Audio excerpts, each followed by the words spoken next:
but definitely not the least, Civil Service Commission Pag-asa Award.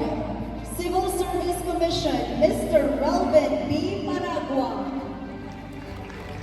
The plaque of recognition reads, Municipal Incentives and Award Committee. Award is plaque of recognition to Relvin B. Paragua for having received the Pag-asa Award 2023 from the Civil Service Commission, CSC Region 6, as a testament to his magnanimous contribution to his leadership on the initiative Bean to Bar, which empowered farmers in cacao quality production, sustainable and effective market identification, leading to cacao supply stability and the establishment of processing centers in the region, while his commitment to innovation and service to the community are sterling examples to all. Given this third day of May in the year of our Lord 2024 in the municipality of Cototan, province of Iloilo, during the Municipal Recognition Program, signed Dr. Evelyn L. Reconquista, District Supervisor, Cototan 2,